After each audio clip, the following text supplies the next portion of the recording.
Closer to home, New York City, Mayor Mamdani put forth his budget. Full disclosure, in case you don't know, you were living under a rock. I ran against Mayor Mamdani, obviously not successfully because he's the mayor and I'm not. But we all want him to be successful because he's mayor and it's our city and we love our city. He did his budget announcement. Oh, big deal budget. Who cares? It's just a budget. No, the budget is everything.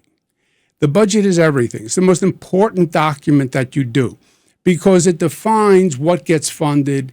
It defines the policies of the city. The mayor stands up and says, there's a $12 billion deficit, and it was secreted by Mayor Adams. Shock, surprise, $12 billion deficit. Can't believe it. Nobody told me. Mayor Adams hid it. It was hidden. And you know what? Now I have to raise taxes on the rich because of the $12 billion deficit. Baloney. First of all, Mayor Adams never hid the $12 billion deficit. Mayor Adams said very clearly that there was a $12 billion deficit, and he warned that this was coming. And you can hear him say it in his own voice. We actually have a clip of the mayor saying it. Never in my life have I had a problem that I did not see an ending to. I don't see an ending to this. I don't see an ending to this. This issue will destroy New York City. Destroy New York City. We're getting 10,000 migrants a month. One time we were just getting Venezuela. Now we're getting Ecuador. Now we're getting Russian speaking coming through Mexico. Now we're getting Western Africa. Now we're getting people from all over the globe have made their minds up that they're going to come through the southern part of the border and come into New York City. And everyone is saying it's New York City's problem. Every community in this city is going to be impacted. We had a $12 billion deficit that we're going to have to cut. Every service in this city is going to be impacted. Wow. Mayor Adams, 2023, $12 billion deficit. But Mamdani gets up and says Adams lied about it, in essence. And by the way, he gets away with it. Most of the reporters just let it go by. Which is a frightful way to start this new administration. Let the media do its job. If you know the person is telling an obvious distruth to the people of the city, that what they're saying is untrue, say it's untrue. There was no secreted $12 billion deficit. And what the mayor is saying is the deficit came from the city's expense on migrants, which, by the way, was the state that had New York City primarily house, feed the homeless, the migrants. Why just New York City? Why didn't the state say, you know what, we're going to spread out this burden across the state? And Nassau and Suffolk and upstate, and everyone is going to share in helping on the migrant crisis. Why just New York City, which frankly was in the worst position to house the migrants? The housing is more expensive here. There's less work here. Many of these migrants did agricultural work. They could have helped upstate. They wanted the problem concentrated in the city because they didn't want the political liability of having the migrants all across the state. That's the truth. And then they gave New York City the bill. The other cost was the state mandated smaller classes, which meant the city would have to hire thousands of more teachers Great for the teachers union. Build more buildings. And the state said, you're going to have to figure out how to pay for it.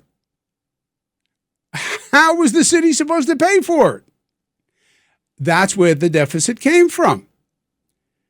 Mamdani then incredibly says Governor Cuomo actually shifted costs to the city. I haven't been governor for 5 years. But 5 budgets were done since then. And last year's budget, which sets all these laws, Mamdani voted yes on the budget. If he thought the city was getting shortchanged by the state, he should have voted against the budget. No. There was no secret $12 billion deficit. This is all a canard. This is Captain Renault gambling in Casablanca. I'm shocked. Mamdani, I'm shocked there's a $12 billion deficit. You knew about it all along. You're using it as an excuse to tax the rich, a rationale to tax the rich. Why? Because that's what the Democratic Socialists live by. Tax the rich. Now, tax the rich. It doesn't even make sense economically. Tax the rich. We are losing rich people in New York City, New York State. They are moving. That's not a hypothesis. That is a fact. You increase taxes on the rich, you will accelerate the reasons for them to leave the state for lower tax jurisdictions. That is a fact. I understand the political appeal to the socialists, tax the rich, because the rich are evil, the rich are bad. Millionaires, we hate millionaires. You know what? This society, every kid grows up, you want to be a millionaire. You want to succeed. No, we're going to punish those millionaires. We're going to make them pay. The way the taxes work in this state, the top 1% of payers pay 50% of the taxes. So keep pushing that top 1% to leave the state.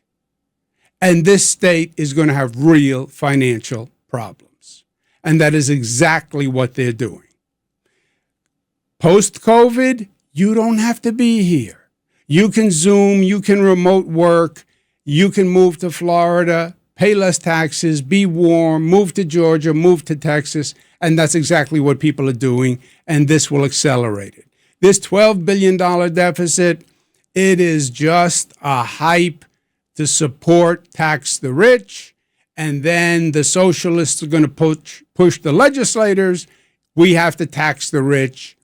And the legislators are going to be afraid of the far left. Let's go to Russ. Yes. Hello, Governor. Hi, how are you? Good. How are you, Russ? What's your question? I'm fine. I just want to give thank you for being a wonderful boss. I worked for the state for 40 years. I retired 2 years ago. I want to thank you for being a wonderful boss and for keeping us safe from COVID. I don't care what anyone says or any other things you did. You kept us safe, and I look forward to you and your brothers, televised explanations. I did want to say, I'm wondering if you have an opinion about the fact that I believe that the media was focused on Mamdani in a more positive way than you were, and that might have led to his election. Even during the debates, I don't know if it's my imagination or not, but I think either they gave him more time or they were softer on him. I noticed when there were interview programs, let's just say I'll call out The View, for example. When Mamdani was on, they were cheering, cheerleaders. When you were on, they were sitting around with sad, long, sad faces and difficult questions. Do you have an opinion on whether you think the media was biased toward him? And I'm not a fan. If you can tell, from the way I'm speaking, I'm definitely not a fan. I'm still in total shock and actually denial about his election. Yeah. Well, look, it was a strange election. Who elected a totally inexperienced socialist who's promising to freeze the rent, which he has no ability to do, tax the rich in a punitive fashion. But the media, first, he was admittedly more adept at using social media. And the power of social media is exponential from what it was just a few years ago. But he was very good on TikTok. His mother's a director. He's basically an actor. He was a rapper at one time. So on TikTok, he was very, very good. On the social networks, he was very, very good. He's a performer. That's what he is. And the press fell for the performance. And he was new, and he was young, and he was cool. And the young people liked it, and I think the press was influenced by that. So, yes, and I think that often happens, but I think it happened more here, that the press came with a bias. Let's go to Christine from Connecticut to show geographic diversity. Hello, Governor. Thank you for taking my call. My question kind of goes to the last caller about and how you spoke that Mamdani or whatever his name is better at like social media and things like that. I belong to a grassroots organization. You may have heard of us. We are called WDNY.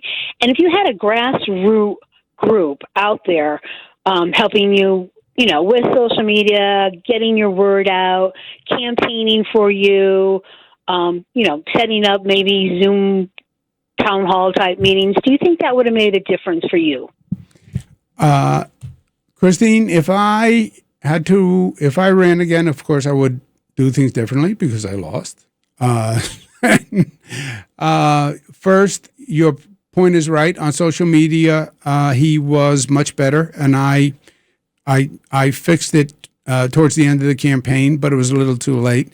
I would have started more on the social media, more grassroots, and frankly, I would have been more blunt in calling out how false and fraudulent his campaign was. It was all slogans. It was all rhetoric. None of it was real. Freeze the rent. Is the rent frozen? Is anybody's rent frozen? It was never going to happen. It was all BS. He has no legal authority to do it. It was all a smokescreen. Free buses. We have free buses? You could never have free buses. The MTA financed, bonded against the buses. It was all BS. Now, I thought the press was going to call out facts, right? But they didn't. They didn't. They let him get away with it. And it sounded good to people. Oh, he's going to freeze my rent. My rent's not going to go up. Oh, that's good. I'll vote for him. And we're going to have free buses that go faster. They're going to be Corvette buses. Yeah, the press didn't do their job. I should have been more aggressive. Let's go to Annie in Manhattan. Hi, Governor. Thank you for taking my call. What are your thoughts on why Curtis Lewa stayed in the race, knowing it was just going to split voters and elect Mamdani anyway? I think it defies logic. I think it was about Curtis was about Curtis, and Curtis has always been about Curtis. And I believe he elected Mamdani. You look, many analysts will say if he had dropped out of the race, I would have won.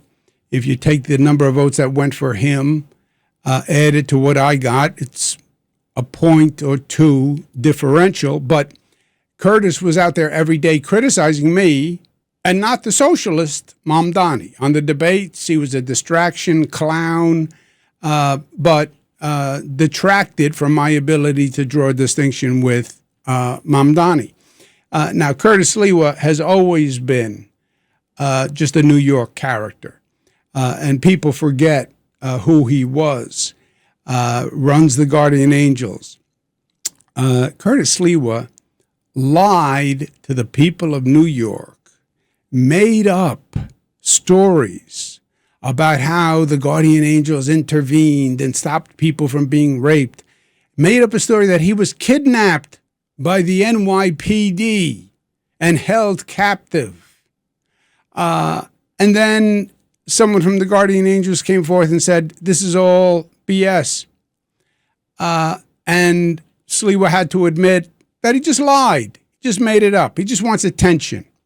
And this was about him getting attention. I think he made himself look like a fool.